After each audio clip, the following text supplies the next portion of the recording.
আসসালামু স্বাগত জানাচ্ছি আরো একটা নতুন অ্যানালাইসিস ভিডিওতে। তো ভিডিও শুরুতেই আমরা যেমনটা দেখতে পাচ্ছি, যেমনটা গতকালকে একদম গোল্ড আরো একটা নতুন ওয়ার্ল্ড রেকর্ড তৈরি করেছে এই জায়গাটায়, যেখানে প্রাইস ছিল $3,700।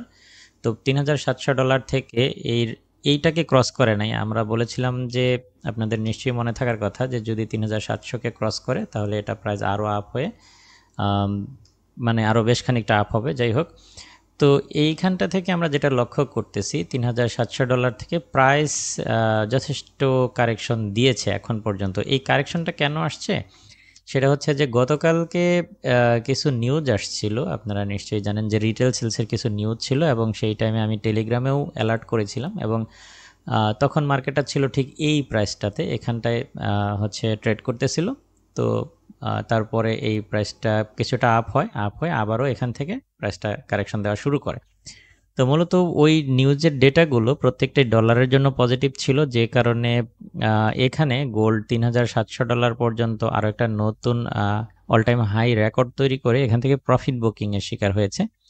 অর্থাৎ বিনিয়োগকারীরা এখান থেকে কিছুটা প্রফিট বুক করেছে, যে কারণে আসলে প্রাইস কিছুটা ডাউন হয়েছে। এখন আমরা যদি লক্ষ্য করি তাহলে এই যে গতকালকের যেটা সাপোর্ট ছিল, যেই সাপোর্ট থেকে আসলে সারাদিন প্রাইস আপ হয়েছে, সেটা হচ্ছে 3,670-75। এই সাপোর্টটাকে আবারও টেস্ট করতেছে গোল্ড। আমরা দেখতেছি যে এই সাপোর্টটাকে টেস্ট অলরেডি একবার করেছে। আমরা যদি দেখি যে এখান থেকে প্রাইসটাকে এখানে একবার সাপোর্টটাকে টেস্ট করে আবারও এখান থেকে আপ হওয়ার চেষ্টা করছে। তো এই সাপোর্টটাকে ধরেই আমরা আসলে আজকের দিনে ট্রেডিং প্ল্যান করব। তার আগে আমরা যদি দেখি যে আজকের দিনের ইকোনমিক ক্যালেন্ডারগুলো যদি আমরা দেখে আসি, তাহলে আমরা দেখতে পাচ্ছি যে আজকের দিনে বেশ কিছু গুরুত্বপূর্ণ ডেটা রিলিজ হবে। এখানে বিশেষ করে হচ্ছে হাউজিং স্টার্টের নিউজগুলো আমরা দেখতে পাচ্ছি।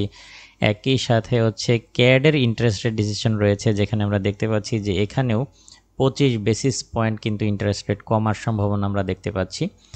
তো এটা যদি কমে, এটাও গোল্ডের উপরে কিছুটা প্রভাব পড়বে। এবং আমরা যদি আরও নিচের দিকে যাই তাহলে দেখতে পাচ্ছি যেটা সব থেকে গুরুত্বপূর্ণ বিষয়, সেটা হচ্ছে ফেড ইন্টারেস্ট রেট ডিসিশন রয়েছে আজকে।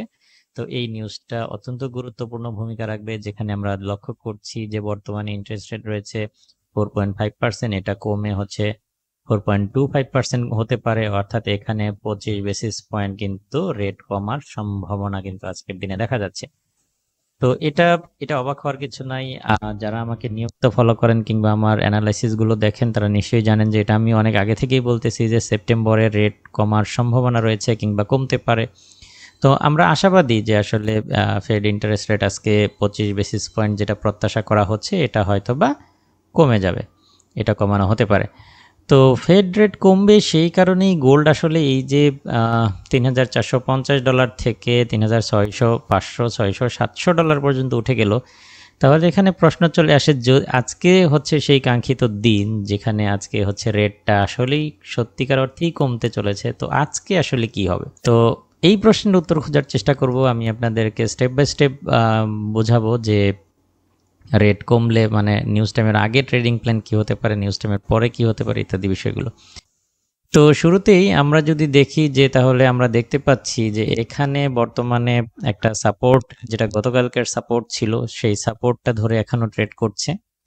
তো এই সাপোর্ট আশা করছি যে নিউজ টাইমের আগে এই সাপোর্টটা ক্রস করবে না। সেই হিসাবে নিউজ টাইমের আগে আপনারা এই সাপোর্টগুলোকে মাথায় রেখে ট্রেডিং প্ল্যান করতে পারেন। এখানে আসলে বায়ের চিন্তা ভাবনা করতে পারেন। আর যদি এই সাপোর্টটা ক্রস করে ফেলে, যেমন এই যে এই ক্যান্ডেলটা এখান থেকে রিজেকশন দিয়ে উপরে উঠে গেছে, তো এরকম যদি এই রানিং ক্যান্ডেল সাপোর্ট তৈরি করে, তাহলে প্রায় এটাকে রেসপেক্ট করে আবারও উপরে উঠতে পারে। সেই হিসেবে 3,676, 70, 75 এই সমস্ত প্রাইস থেকে বাইরের চিন্তা ভাবনা করতে পারেন। আর যদি এই সাপোর্টটাকে ক্রসই করে ফেলে, তাহলে প্রাইসটা এই নিচের সাপোর্টকে টেস্ট করতে পারে। সেই হিসাবে এখানে প্রাইস চলে আসবে হচ্ছে 3,660, এই লেভেলে প্রাইস নেমে যেতে পারে। তো এটা মাথায় রেখেই হচ্ছে করবেন, প্ল্যানিংগুলো করবেন।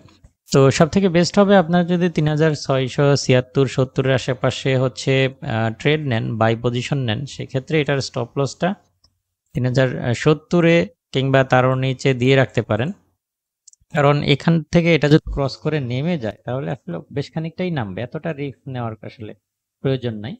তবে যদি একান্ত নেমেই যায় তাহলে যেটা করতে পারে, আমি ধরে নিচ্ছি যে এখানে 3676-70 থেকে বাই নিলেন, এটা যদি স্টপ লস হিট করে তাহলে আবার এই 3660-59 দিকে আসলে এখান থেকে একটা বাই নেওয়া যেতে পারে। আবার এইটার স্টপ লস হচ্ছে এটার নিচে দিয়ে রাখবেন 3650 কিংবা এই তো এর আশেপাশে আর কি দিয়ে রাখবেন।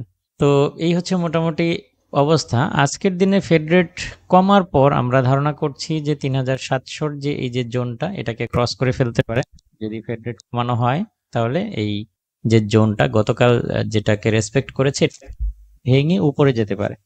সেই ক্ষেত্রে 3700 যদি, এটা নিউজ টাইমের পরের বিষয়টা আমি বলতেছি, নিউজ টাইমের পরে যদি ফেড রেট কমে তাহলে এই এই রেজিস্ট্যান্ট জোনটা ভেঙে যাবে, আশা করছি। এটা $3700 যে জোনটা এটা হচ্ছে ভেঙে যাবে। এটা যদি ভেঙে যায় তাহলে প্রাইসটা সরাসরি আরো আপ হয়ে 3724 থেকে 3734 পর্যন্ত আপ হয়ে যাবে। এই ক্ষেত্রে এই প্রাইসটা উঠে আসবে, এখানে এদিকটাই উঠে আসবে। তো 3740-50 দিকে সেলের চিন্তা ভাবনা করতে পারেন। তবে সেটা নির্ভর করবে আসলে সেই সময় প্রাইস কিভাবে রিয়েক্ট করে কিংবা ফেডের সিদ্ধান্তের উপরে। এটা আগেই বলা যাবে না যে সেলটা আসলে কোথায় নিরাপদ। তো এটা আমি নিউজ টাইমের পরে অ্যালার্ট দেওয়ার চেষ্টা করব, টেকনিক্যাল চার্ট অ্যানালাইসিস বা অবশ্যই কিছু যাতে আপনাদের বুঝতে সুবিধা হয় আমি দেওয়ার চেষ্টা করব সেই সময়।